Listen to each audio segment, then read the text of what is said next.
Might have to waste an ult here. Might have to burn it. Guard War. Ooh. This is very beginning of the game, man. I feel bad for this Froggy right quick. Come on. Nice crit.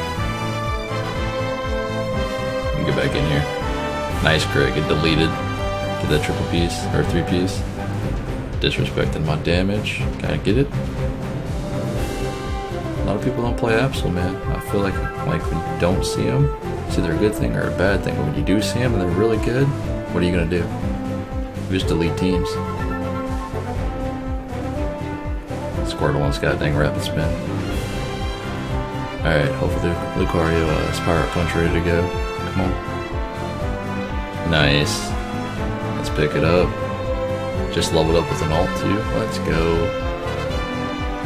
Come on, get out, get out, get out. Get out. Nice. Hey guys, how you doing? Welcome back to another Pokemon Unite video. Featuring Absol in the Master Rank. For some reason had some trouble with my audio this round. I'm sorry, we'll be fixing the next one. Appreciate you guys for sticking tuned, staying tuned. Also, I do appreciate the love and the comments and all the likes and what have you guys been doing as of late. I wanted to show you guys this video of Absol, the fact that he can still be played in the lane and in low jungle and still be dominant. Now we do get stuck playing in lane just because our Zahora also called mid or also called jungle. And I didn't want to try to take my jungle back or what have you. I'm just gonna let him do it and just move on, you know, be the bigger person. Sometimes you gotta do that. We get stuck down here in the bot lane with the Squirtle, which is very unfortunate for us, just because of the fact that we aren't very strong in lane as Absol. But at the same time, other than this little early game right here, Absol is very, very strong in this game. As long as you still have a decent support Pokemon with you in the bot lane and on top. But generally speaking, you always want to go jungle with them, if you can. Now, we do have a Zahora in the jungle who does quite well this game, let alone... And this Talonflame is kind of hit or miss, let's be honest. Most of the time you don't really see Talonflame, right? And when you do, they're, 9 out of 10, they're not very good, or they don't know what they're doing. Even in Master's Rank, it's just one of those Pokemon that you just kind of ignore, to be honest. And this is coming from somebody who really enjoys playing Talonflame. And I think it's also a skill set. They just have that syndrome where you gotta go in, and that's not the type of Pokemon Talonflame kind of is, But hey man, each their own. Hopefully everyone's having a good time playing Pokemon Unite. Sorry about my phone, decided to be loud for zero reason, I don't know why. But in any case, we do pick up Night Slash over his other ability, Pursuit, just because Pursuit is a situational, it is a very directional, and it's not very good. Now, don't chew me up or what have you. Each their own. I just enjoy Night Slash over Pursuit just because Pursuit has to be, what's that word called? Directional, I guess you could say. Whereas the way it works, if you land Pursuit on a Pokemon that's not in the backside, like if you don't hit them from behind, your ability gets halved. If you do hit them from behind with Pursuit, your ability gets instantly reset and you can do it again. It's very situational, and most of the time it does crit, but sometimes when it doesn't crit, it feels really bad. Like it feels like it doesn't deal damage when it doesn't crit, which can be pretty lackluster, especially when you're trying to secure that kill. Also the fact that the ability can be dodged just about from everything in the game, like whether it's eject button, any Pokemon that has a dash, or like a jump or what have you, it can be dodged by. Now, at the end of the day, like the ability does a lot of damage when it does crit, but when it doesn't crit, that's when it's pretty bad. So I like to take Night Slash over it, just because Night Slash also has 2 dashes, and they both do a lot of damage.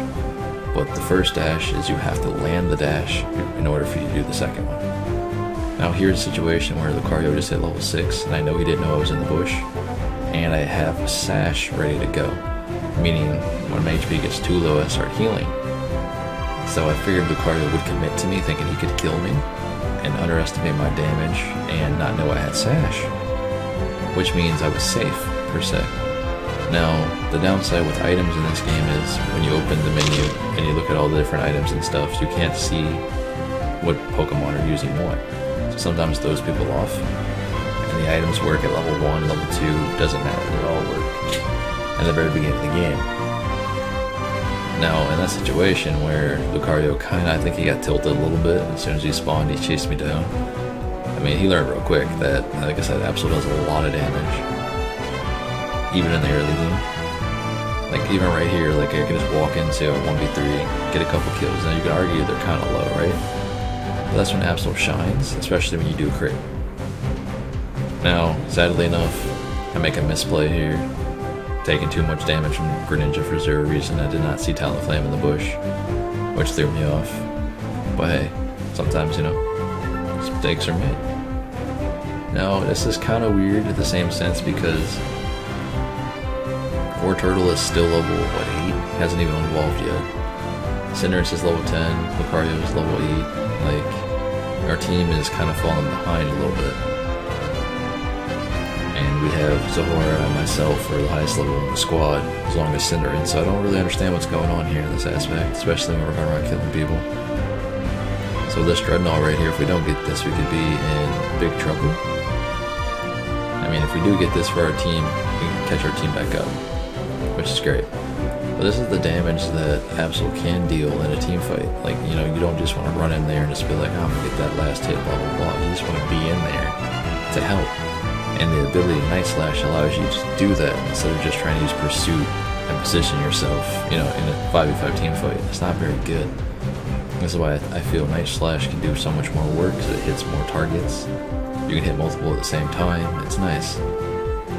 Now, not a lot of people like the ability, just because everyone's so used to using Pursuit, but that's what happened with Gengar, right? Hex Sludge Bomb. Now no one runs Shadow Ball, no one plays Gengar because it's been nerfed, right? There's just so many different builds that you can get better with that I think people aren't understanding just yet. And this game's been out for a few months still, you know what I mean? It's still a brand new game. Now, sadly enough, we do end up getting the Dreadnought, but I had to die for it. But it's alright, you know, I didn't really expect it to Earthquake at that exact moment, you know what I mean? It gets me killed, it is what it is. At least we get the Dreadnought and everyone else can level up on the team, which is great. And the good thing about this is the fact that, again, when you're playing Absol, regardless of mid, late, early, what have you, you always hurt. Like I said, this Greninja doesn't expect it. 2300 damage on a crit. I know I hit a clone and it amplifies the damage, but still at the same time. We saw 2700 earlier when I went chunked a Gardevoir. Like, this Pokemon does absurd damage. And I kind of think it should be looked at. But then again, I guess the devs and other people that play Absol feel it's fair just because I'm super paper, you know what I mean?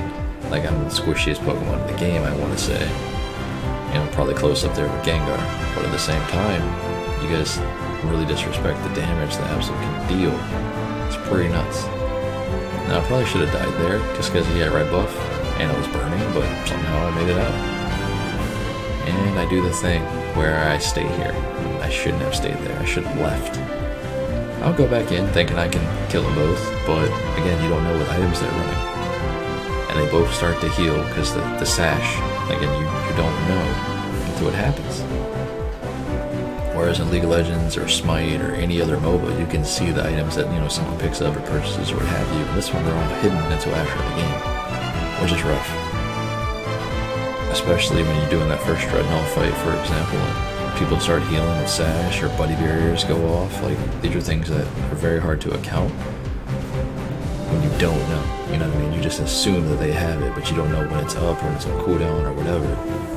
And I think they probably should add that to the game, just for more awareness, especially for newer players or people who are trying to do something. It makes it a lot harder. Now, we do end up killing Lucario, so I'll let Snorlax beat on me while my teammates are dealing with him. Therefore, he'll commit to me. While my team is, you know, focusing on Lucario, we can end up picking this kill up as well. Or so we think, until he just puts his Nikes on and he gets out.